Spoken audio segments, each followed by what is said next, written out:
Very good morning to all my dear friends. मैं हूं Prashant Mawani. I hope you all are doing good. आप देख रहे हैं क्यूरियसली एजुकेशन का एडिटोरियल्स एंड आर्टिकल्स एनालिसिस। आज 24 दिसंबर 2023 है, दिन है संडे। दोस्तों आज क्रिसमस ईव भी है, राइट। आज हमारे टेबल पर हैं 4 इंपॉर्टेंट आर्टिकल्स, राइट। लेकिन सबसे पहले we will talk about this positive quote by Theodore Roosevelt साहब, 26th प्रेसिडेंट ऑफ यूएसए। उन्होंने कहा the most important single ingredient in the formula of success is knowing how to get along with people. देखिए, जब इतने महान व्यक्ति के द्वारा कोई बात बताई जाती है तो we have to pay attention. उसकी गहराई में जाना जो है वो बहुत ही इंपॉर्टेंट बन जाता है, क्योंकि यूएसए का प्रेसिडेंट, अगर कोई भी व्यक्ति यूएसए का प्रेसिडेंट बनता है या फिर किसी भी देश के अगर आप प्रेसिडेंट प्राइम मिनिस्टर बनते हैं तो कुछ तो आपके अंदर बात होगी, तभी जाकर आप वहां पर पहुंचे हैं, राइट। अब थियोडोर रूजवेल्ट साहब जो है वो वैसे भी काफी फेमस है। उनकी बहुत सारी अच्छी बातें, उनका काम, उनका जीवन जो है वो एक ऑफ कोर्स एक गुड एग्जांपल है। और वो ये कहते हैं सक्सेस के लिए, देखिए, is not talking about achievements. इन दोनों चीजों में डिफरेंस होता है।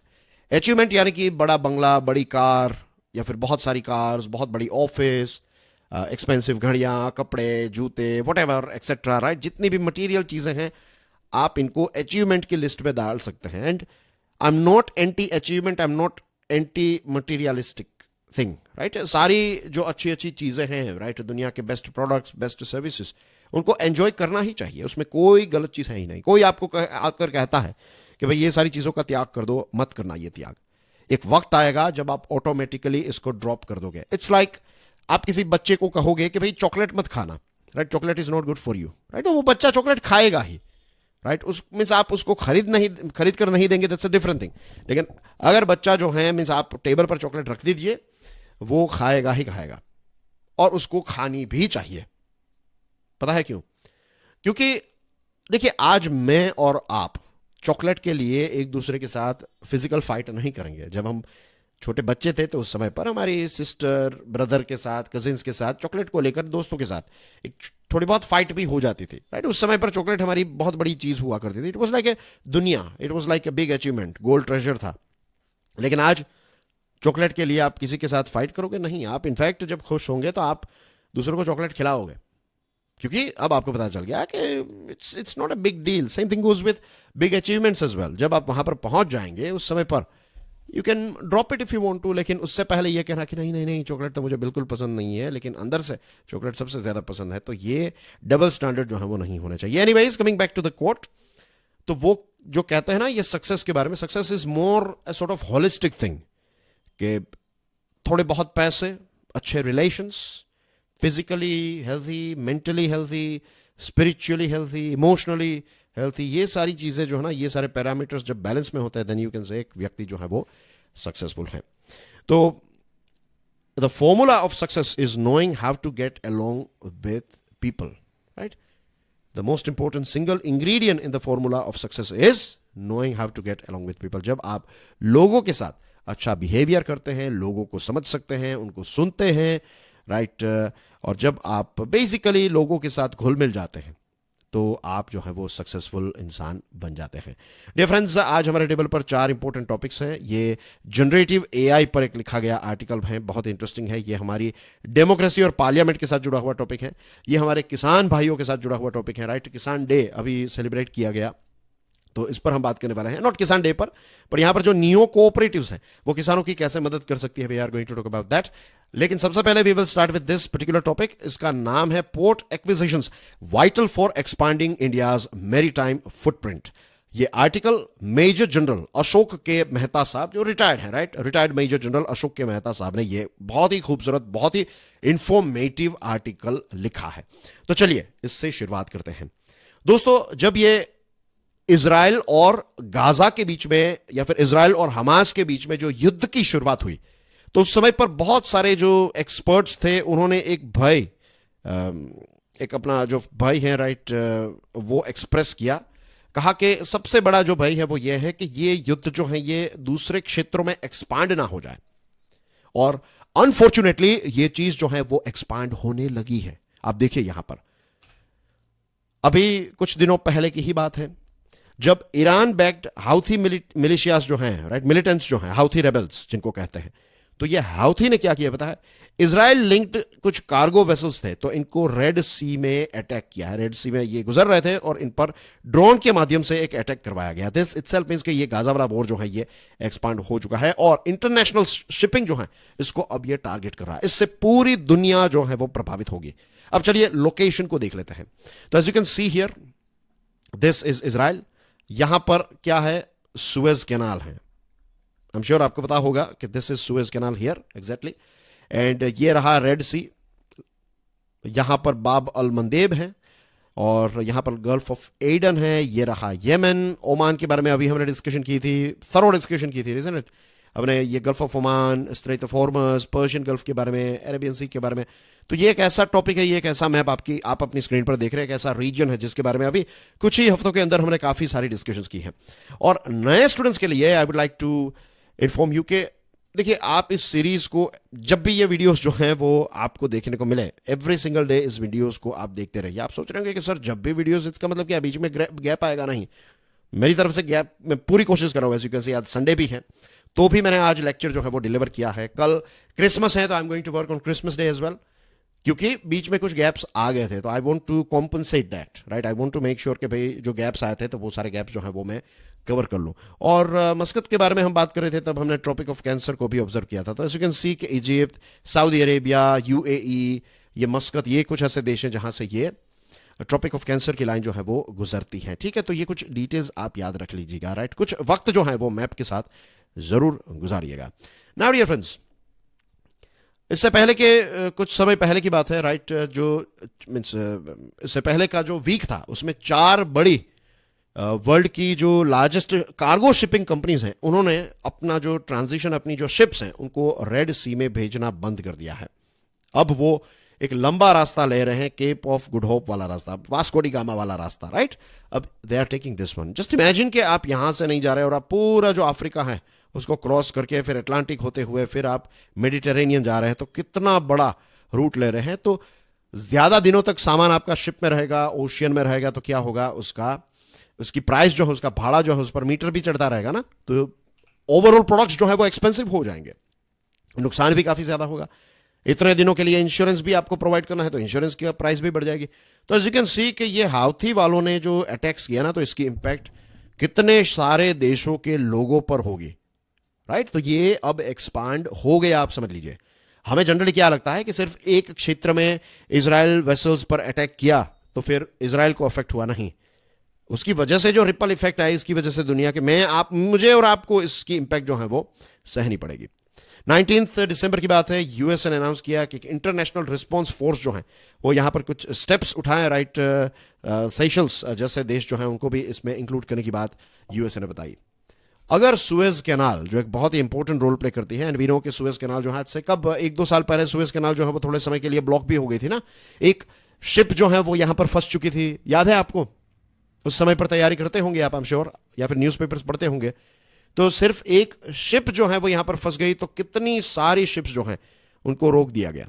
तो अगर दुनिया की बड़ी बड़ी कंपनीज जो हैं, जो शिपिंग बिजनेस में हैं, और अगर वो अपनी शिप्स सुएज कैनाल के माध्यम या फिर मेडिटेरेनियन से सुएज कैनाल और रेड सी में, बेसिकली रेड सी का इस्तेमाल अगर वो बंद कर देती हैं, तो दुनिया की सप्लाई चेन जो है इस पर एक इंपैक्ट हमें देखने को मिलेगी, राइट? तो कॉस्ट ऑफ फ्रेट जो है वो भी इंक्रीज होगा और इसके साथ ऑयल की प्राइस जो है वो इंक्रीज होगी, इंश्योरेंस बॉन्ड्स जो है वो इंक्रीज होंगे। इंडिया के लिए ये डबल जेप्रेडी वाली बात है। इंडिया के लिए कहते हैं ना कि दोनों तरफ से इश्यूज हैं। द रीजन इज, हमारे देश में 20 मीटर डीप ट्रांसशिपमेंट पोर्ट जो है वो नहीं है। Can you believe it? इतनी लंबी कोस्ट लाइन कितनी है हमारी? समवेयर अराउंड 7500 किलोमीटर लंबी कोस्ट लाइन है। 7500 किलोमीटर लॉन्ग कोस्ट लाइन हमारे देश की। लेकिन हमारे देश में एक भी ऐसा 20 meter deep transshipment port fully operational नहीं है। फुल्ली शब्द का इस्तेमाल इसलिए कर रहा हूं क्योंकि अभी 15 अक्टूबर 2023 की बात है, एक बहुत बड़ी खबर आई थी कि विजिंगजाम जो केरला में है, तो ये हमारे देश का पहला डीप वाटर कंटेनर टर्मिनल बना। इसका उद्घाटन किया 15 अक्टूबर को, लेकिन आज भी ये फुल्ली ऑपरेशनल नहीं है, राइट? तो हमारे देश में you will surprise to know जो बड़ी शिप्स हैं वो नहीं आ सकती हैं, राइट? इसीलिए आपने हमेशा देखा होगा कि आप अगर पोर्ट पर जा रहे हैं कहीं पर, राइट, आपने अलग अलग पोर्ट सिटीज को देखा होगा, तो यू विल फाइंड कि वहां पर उतनी बड़ी शिप्स नहीं होती है जितनी शिप्स जो है वो हम टीवी पर देखते हैं या फिर आपके बैकग्राउंड में आप देखिए, जो जो means background in the sense कि आपका जो अभी जो स्क्रीन है तो उसमें ये टेक्स्ट के बैकग्राउंड पर ऑब्जर्व कीजिए कितना बड़ा जहाज है। इतने बड़े जहाज जो है वो आपको हमारे पोर्ट्स पर देखने को नहीं मिलता है। पता है क्यों? क्योंकि हमारे पोर्ट्स, हमारे पास एक भी ऐसा पोर्ट नहीं है विजिंग जाम को छोड़कर कि जो डीप वाटर पोर्ट हो, 20 मीटर डीप वाटर पोर्ट हो, क्योंकि आपको इतना चाहिए वरना शिप्स जो है यहाँ पर आ नहीं पाएगी। तो हमारा जो बड़ा सामान मीन्स ये जो बड़ी शिप्स आती है ना, वो या तो श्रीलंका या तो यूएई या तो सिंगापुर, हमारा जो सामान हमने ऑर्डर किया है वो वहां पर जाएगा। वहां से फिर छोटी छोटी शिप्स जो है उसमें इसको डिस्ट्रीब्यूट किया जाएगा और ये छोटी शिप्स जो है वो हमारे देश में आएगी, हमारे पोर्ट्स पर आएगी। तो ये एक बहुत बड़ी कमी है हमारे देश की, राइट। और दूसरी जो कंटेनर शिप्स होती हैं वो भारत के पोर्ट्स को इसीलिए स्किप कर देती है क्योंकि एक तो यहां पर इंफ्रास्ट्रक्चर काफी ज्यादा पुअर है और दूसरी चीज के टैरिफ जो है वो काफी ज्यादा है। तो ये रीजंस की वजह से बहुत सारी शिप्स जो है वो भारत आना नहीं चाहती है। अब ये विजिंजाम पोर्ट एग्जैक्टली है कहां पर? तो यहां पर येलो में आप देख सकते हैं ये पूरा केरला का मैप है और as you can see Kerala का जो सदर्न टिप है यहां पर आपको ये विजिंजाम पोर्ट जो है वो देखने को मिलेगा। So this is Vizhinjam port here. ये फिशिंग हार्बर, ये बीच, राइट, ये इंटरनेशनल कंटेनर ट्रांसशिपमेंट टर्मिनल, तो ये सारी चीजें आप यहां पर देख सकते हैं। This is international port here, right. तो ये रहा, आपको लोकेशन पता चल गया ना कि ये किस राज्य में है? केरला में है। ओके, अब यहां से जो इंटरनेशनल शिपिंग रूट है ये सिर्फ और सिर्फ 10 नॉटिकल माइल दूर है, यानी कि आप समझ लीजिए ना कि सिर्फ 18 किलोमीटर यहां से दूर है। इतना कोई खास ये कोई दूरी है ही नहीं, राइट। तो विजिंजाम जो है इसको ड्रेज्ड किया गया, ये 18 से 20 मीटर बनाया गया, इसको हमने आर्टिफिशियली क्रिएट किया है।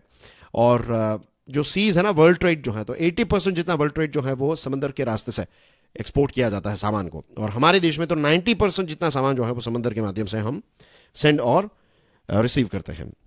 इंडिया का एक लंबे समय से इसमें एक लथार्जिक बिहेवियर रहा है, राइट। पोर्ट हैंडलिंग कैपेसिटी हमारी बहुत ही लिमिटेड है और एक लंबे समय से ये एक डिमांड रखी जा रही थी। इंडियन नेवी ने 1980s के दौरान ये कहा था, लेट 1980s में कहा था कि we need deep sea port, लेकिन एक लंबे समय तक इस पर कोई डिसीजन नहीं लिया गया। फाइनली यूपीए की जो सेकंड सरकार थी, सेकंड टेन्योर जो थी, तो इसमें ये डिसीजन लिया गया कि विजिंजाम पोर्ट जो है तो इसको डेवलप किया जाए। और फाइनली इट वाज इन 2015 कि जब इस विजिंजाम पोर्ट जो है तो इसको अदानी ग्रुप को सौंपा गया और एक अनरियलिस्टिक टाइमलाइन दी गई थी कि 3 सालों के अंदर आप इसको लॉन्च कर देंगे। फिर कुछ और 5 साल लगे, दैट्स व्हाई 2023 के अक्टूबर में इसको इनॉग्यूरेट किया गया। इसका फर्स्ट फेज है ये, राइट। अभी भी बहुत सारी चीजें जो है वो करना बाकी है। दूसरी जो आयरोनिकल चीज है, एक तरफ जब भी चाइना की बात आती है तो लोग जो है वो इंटरनेट पर, तो मैंने बहुत देखा है, राइट, पता कुछ है नहीं या फिर हाफ इंफॉर्मेशन होती है और फिर वो बस ट्रोलिंग के लिए चढ़ जाते हैं, कुछ भी बोलने लगते हैं, राइट, कि चाइना का माल मत लो, चाइना का ये करो वो करो, एक्सेट्रा एक्सेट्रा। वैसे चीजें नहीं चलती है, राइट। प्रैक्टिकली भी आपको चीजें जो है वो करनी पड़ती है। नाउ एनीवेज, मैं उन पर बात नहीं करना चाहूंगा। मैं कई बार देखता हूं कुछ अच्छे वीडियोस जो होते हैं तो उनके कमेंट सेक्शन में भी अब किसी ने कुछ कह दिया तो फिर बीजेपी, कांग्रेस, गोदी मीडिया एंड राहुल गांधी का भी कुछ नाम है, पप्पू, अब पता नहीं क्या नया नाम रखा है, तो कुछ भी ऐसे शब्द बोले जाते हैं, तो which is not cool at all, right. Internet के ज़माने में लोग ये समझते हैं कि क्योंकि आप कुछ भी लिख सकते हैं इसका मतलब ये नहीं है कि आप अच्छे राइटर हैं। और मुझे तो कई बार इस चीज़ को लेकर बहुत ही मीन्स ऐसा मैं सोचने लगता हूँ कि हमारी वो सभ्यता हुआ करती थी, हम सबको ये चीज सिखाई गई है ना, all across India you will find this thing कि अगर किसी की तारीफ करनी है तो सभी के सामने करो, और अगर किसी को आप क्रिटिसाइज कर रहे हो तो उसके साथ 1 to 1 आप डिस्कशन करो। तो फॉर एग्जाम्पल अगर मैं किसी को क्रिटिसाइज करना चाहूंगा, राइट, किसी व्यक्ति की बात है, तो फिर I will have a word with that person directly. अगर मैं उसको ऑनलाइन मिला हूं, राइट, तो फिर मैं प्राइवेट मैसेज में ही उसके साथ वो बात करूंगा। मैं पब्लिकली कभी भी वो चीज़ नहीं करूंगा किसी किसी किसी व्यक्ति के साथ, राइट। मीन्स अगर किसी चीज़ को लेकर ऐसे कोई बात है तो फिर आई विल मुझे एडवाइस देनी है उस व्यक्ति को, राइट, तो आई विल ट्राई कि मैं उसको प्राइवेटली ही वो बात करूं। अगर उसको क्रिटिसाइज कोई गलती की है उसने, समझ रहे हैं ना आप, तो ये एक it was and it is in fact संस्कार हमारे देश का, फैमिली वैल्यूज़ का। लेकिन अब वो चीज़ इंटरनेट के समय पर वो देखने को नहीं मिलती, which is very very unfortunate. Means this is like कि अगर आप लोगों को ऑनलाइन ही मिलने वाले हो, तो ऑनलाइन में भी आपको पता होना चाहिए कि how you get along with people. जो थियोडोर रूजवेल्ट साहब ने स्टार्टिंग में हमने कोट देखा, वो कोट ऐसा नहीं है कि सिर्फ ऑफलाइन ही एप्लीकेबल है, वो हर एक जगह पर एप्लीकेबल है। तो मैंने ये टॉपिक इसलिए मीन्स ये चीज़ों में इसलिए जा रहा हूं क्योंकि कई बार क्या होता है कि लोगों को मीन्स गहराई पसंद मीन्स पता नहीं होती है। कि देखिए, हम कहते हैं कि चाइना के साथ टोटली रिलेशन बंद कर दो, लेकिन दैट इज नॉट पॉसिबल। सरकार भी जानती है कि एक दिन के अंदर यह चीज नहीं हो सकती। स्टेप बाय स्टेप, ग्रेजुअली, जिसको हम कहते हैं gradually, one by one, right, incrementally, धीरे धीरे करके हम चीजें इंप्रूव कर सकते हैं यहां पर। तो अब हुआ ऐसा कि ज़ेन हुआ 15 नाम की एक चाइनीज मर्चेंट शिप शंघाई से हमारे देश यहां पर विजिंगजाम में आई अक्टूबर में, and it was the first ship ever to dock Vizhinjam. लेकिन ये जो चाइनीज शिप है ना, अपने साथ बड़ी बड़ी क्रेन्स लेकर आई थी फ्रॉम शंघाई, क्योंकि यहां पर वो फैसिलिटीज हमारे पास नहीं थी। तो देखिए, ऐसी सिचुएशन हमारी तब होती है जब हम as a country time waste करते हैं। ये सही, ये सिचुएशन हमारी इसलिए, आप गहराई में इसके बारे में सोचिएगा, as a nation we are wasting huge amount of time, particularly youngsters. Online entertainment बहुत ज्यादा यूज करना, बहुत ज्यादा रील्स, बहुत ज्यादा शॉर्ट्स देखते रहना, राइट, और मूवीज देखते रहना, सीरीज देखते रहना, मीन्स यही सारी चीजें करते रहना। पोर्नोग्राफी काफी ज्यादा हमारे देश में कंज्यूम की जाती है। तो ये सारी चीजों के चक्कर में लोग पड़े रहेंगे तो कभी वो तरक्की जो है वो कंट्री नहीं कर सकता। तो what we need to do is we need to come out of this thing and we need to focus on what we need और what must be done. Give me 1 second, I'll have a sip of water.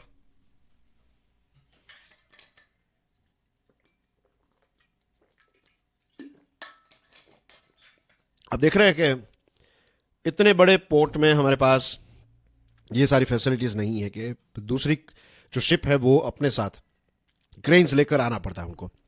तो ऐसी situation है। तो ये सारी चीजें जो है ना, there are so many opportunities out there. लोग कहते हैं कि इंजीनियरिंग करने के बाद कोई जॉब्स नहीं है, वो नहीं। आप देखिए तो सही, कितनी सारी अपॉर्चुनिटीज हैं। You can design A crane, ये सारी चीजें इंजीनियर्स ही बनाते हैं ना।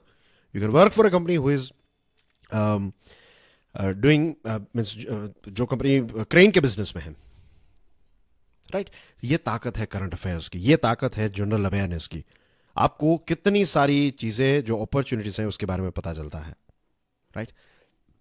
Now dear friends, Adani group जो है, तो इसने ये पोर्ट, जैसे हमने बताया कि ये पोर्ट जो है तो ये अदानी के द्वारा एक्वायर किया गया, और अदानी ने पिछले 10 सालों के अंदर 6 पोर्ट्स जो हैं वो एक्वायर किए हैं। और अब ऐसी सिचुएशन है कि हमारे देश में 500 किलोमीटर का अगर आप एक कोस्ट लाइन देखेंगे तो यहां पर अदानी का पोर्ट है, तो दूसरे 500 किलोमीटर के अंदर दूसरा एक पोर्ट आएगा, उसके 500 में तीसरा। तो इस प्रकार से अदानी जो है वो काफी, चलो, अच्छी स्ट्रेटेजी है, अच्छा बिजनेस है कि वो इस प्रकार से एडवांस मीन्स बिजनेस कर रहे हैं। और टोटल कुछ 14 पोर्ट्स हैं और टर्मिनल्स हैं इनके पास, और 1/4 जितना कार्गो हमारे देश में जो आता है it is handled by Adani. जनवरी में जो हाइफा पोर्ट है वो भी इन्होंने एक्वायर किया। ये जो India middle east Europe economic corridor है, तो उसके लिए ये हाइफा पोर्ट बहुत ही इंपॉर्टेंट है।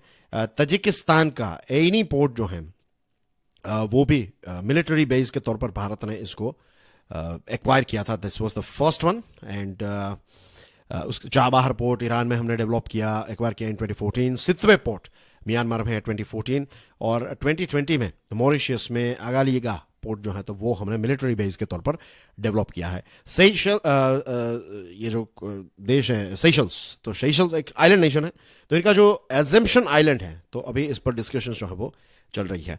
2007 में हम्बोन टोटा हमें ऑफर किया गया था, लेकिन हमने उसको नहीं एक्वायर किया, और फिर चाइना ने इसको एक्वायर कर लिया। अब जो अंडमान एंड निकोबार आइलैंड्स हैं तो वहां पर गालाथिया, आपको पता है ना, ये ग्रेट निकोबार आइलैंड जो है तो इसको डेवलप करने की बात है, और ये मेगा प्रोजेक्ट जो है तो इसमें 41 लाख करोड़ रुपीस जो है इतना इन्वेस्टमेंट हो जाएगा।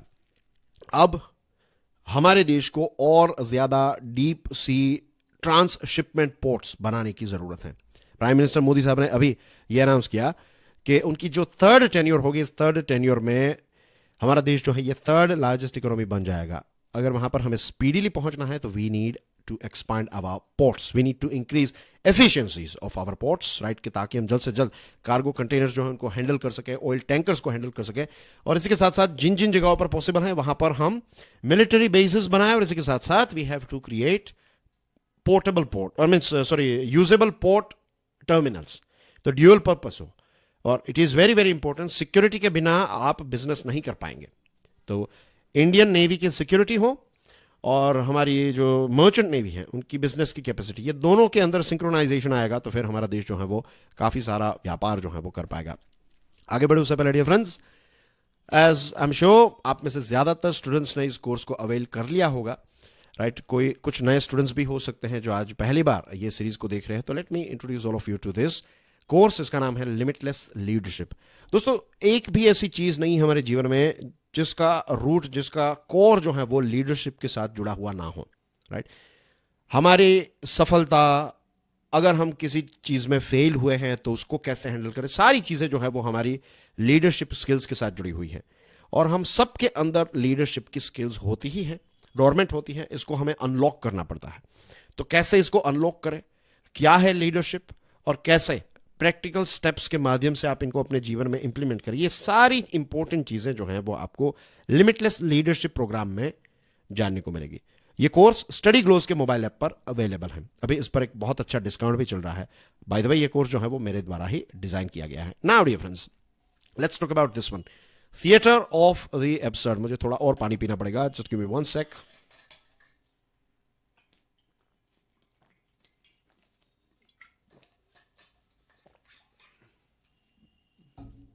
Right. Theater of the absurd, with a number of acts that bring it no glory. A parliament session ends rather unceremoniously.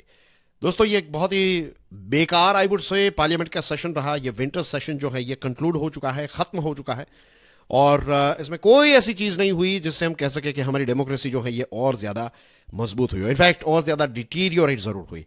इम्पैशन्ड speeches हमें देखने को मिली, डेकोरम जो है तो इसके ब्रीचेस हमें देखने को मिले, और कुछ ऐसे इंपॉर्टेंट बिल्स जो हैं उनको विदाउट डिस्कशन फटाफट पास किया गया। स्मोक बॉम्ब वाला इंसिडेंट 13 दिसंबर को देखने को मिला, एंड अनफॉर्चुनेटली बहुत बड़ी तादाद में ऑपोजिशन के जो एमपीज हैं उनको सस्पेंड किया गया।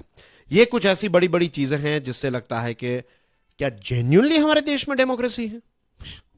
एक बहुत बड़ा प्रश्न उठता है, राइट? ये हमारे एमपीज जो हैं वो जब इस प्रकार का बिहेवियर करते हैं, जब सरकार की तरफ से ऐसी गलतियां होती हैं, तो मुझे बहुत बार ये विचार आता है कि क्या हम डेमोक्रेसी में जी रहे हैं? क्या एक डेमोक्रेसी में इस प्रकार की चीजें होनी चाहिए? मीन्स आप कहते हैं कि भाई हमारा देश जो है वो उतना डेवलप्ड नहीं है, अभी धीरे धीरे हम इंप्रूवमेंट कर रहे हैं, ये सारी चीजें हैं, लेकिन वहां तक जो लोग पहुंच गए हैं, मेंबर ऑफ पार्लियामेंट बन चुके हैं, उनके तो कितने सारे प्रिविलेजेस हैं। हमें लगता है कि वो तो बहुत ही ताकतवर है, लेकिन जब वहां पर जाकर देखते हैं तो लगता है कि जो हमारे साथ बिहेवियर हमारे पॉलिटिशियंस का होता है, वैसा बिहेवियर जो है सरकार का फिर ओपोजिशन वाले एमपीज के साथ होता है। So this is not cool at all, this is not acceptable, this is not good for our democracy. ये किस प्रकार का एग्जाम्पल जो है वो देश के सामने हम रख रहे हैं। अब मोस्ट इंपॉर्टेंट जो बिल्स है, क्रिमिनल लॉज के साथ जुड़े हुए बिल्स हैं, जो चीफ इलेक्शन कमिश्नर और इलेक्शन कमिश्नर्स की अपॉइंटमेंट के साथ जुड़े हुए कुछ रूल्स हैं, ऐसे इंपॉर्टेंट बिल्स को डिस्कशन के बिना पास किया गया। अब इलेक्शन कमिश्नर और चीफ इलेक्शन कमिश्नर में अगर ये हो जाएगा, क्योंकि अभी इस पर इतनी डिस्कशन नहीं हुई है, तो वी डोंट नो कि भाई इसमें क्या है। अगर इस पर थरो डिस्कशन होती तो फिर हम सबको पता रहता कि भाई ये जो बिल है उसमें क्या क्या बड़े बड़े बदलाव हुए हैं। लेकिन ये तो अच्छी बात है कि पहले हमने जो ड्राफ्ट तैयार हुआ था उसके बारे में डिस्कशन की थी, तो वी नो दिस थिंग कि अगर चीफ इलेक्शन कमिश्नर और इलेक्शन कमिश्नर्स जो हैं इनकी अपॉइंटमेंट में जो पैनल बैठती है, तो इसमें prime minister, chief justice of India और लीडर ऑफ ऑपोजिशन, इनको हटाकर अगर कोई कैबिनेट मिनिस्टर जो हैं इनको ऐड किया गया तो ये एक बहुत बड़ी गलती होगी, एक बहुत बड़ा आई वुड से इश्यू होगा। तो रीजन इसके, लीडर ऑफ ऑपोजिशन अगर हैं तो कोई ऐसा नाम आता है तो लीडर ऑफ ऑपोजिशन उसमें है, तो फिर उनको लगेगा कि भाई नहीं, ये तो प्रो बीजेपी है, तो भाई ऐसे व्यक्ति को तो सीईसी या फिर ईसी नहीं बनना चाहिए। लेकिन अब प्राइम मिनिस्टर, सीजेआई और कैबिनेट मिनिस्टर है, तो कैबिनेट मिनिस्टर और प्राइम मिनिस्टर तो एक ही टीम के हो गया। तो सीजेआई को अगर पसंद भी नहीं आएगा तो इसमें कोई फर्क नहीं पड़ेगा, मेजोरिटी विंस, 2:1 का रेशियो होगा, तो सरकार जो है जिसको चाहेगी वहां पर उसको बिठा देगी। सो दिस इज नॉट एक्सेप्टेबल। लेकिन डिस्कशन नहीं हुई है, तो लोगों को पता कैसे चलेगा? फिर इतने सारे एमपीज जो हैं उनको एक साथ सस्पेंड कर दिया गया। तो यहां पर भी एक प्रश्न उठता है कि जो डेकोरम मेंटेन करने की बात है, it is very very important, लेकिन एक बैलेंस होना चाहिए ना फ्रीडम ऑफ एक्सप्रेशन और डेकोरम के बीच में। और जनरल इलेक्शन जो है वो नेक्स्ट ईयर ड्यू है, तो इसका प्रेशर हमें यहां पर देखने को मिल रहा है। तो ये वाला जो सेशन रहा, winter session, this is one of the most dramatic, traumatic and cryptic session ever. Now, dear friends, let's talk about this one quickly, right? Security risk management for a secure future. Generative AI के बारे में हमने इससे पहले भी बात की थी, right? ये अब दो चीज़ें हैं. Generative AI जो है ये आईटी सेक्टर को प्रोटेक्ट करने में भी मदद कर सकता है और इसी के साथ नए वेक्टर्स बनाकर डैमेज करने में भी इसका इस्तेमाल जो है वो किया जा सकता है. एक सर्वे कंडक्ट हुआ, तो इस सर्वे जो Dell technologies generative AI pulse survey है, तो इसमें 37% आईटी डिसीजन मेकर्स ने कहा कि अभी वो जनरेटिव एआई को अडॉप्ट करना नहीं चाहते हैं और मेन रीजन है सिक्योरिटी.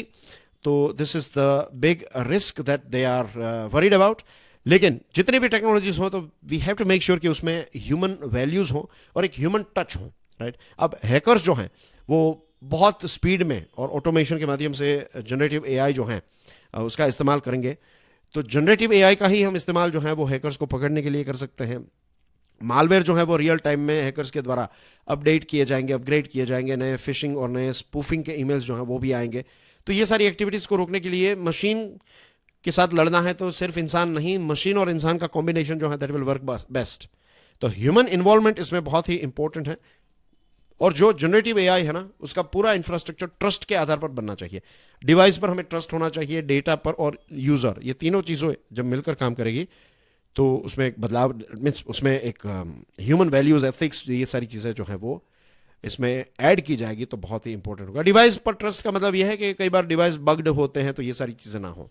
ना वी नो दिस थिंग कि ह्यूमन हिस्ट्री में बहुत सारे इनोवेशंस हुए हैं और जब भी कोई नई चीज़ आती है तो थोड़ा चिंता का माहौल भी रहता है. लेकिन अगर हम राइट डिसीजंस ले, राइट एथिक्स और सारी वेलनेस और इन सारी चीज़ों को फॉलो करें, राइट, लोगों के हित को ध्यान में रखते हुए चीज़ों को डेवलप करें, तो जनरेटिव एआई जो है इसका सदुपयोग डेफिनेटली हो सकता है.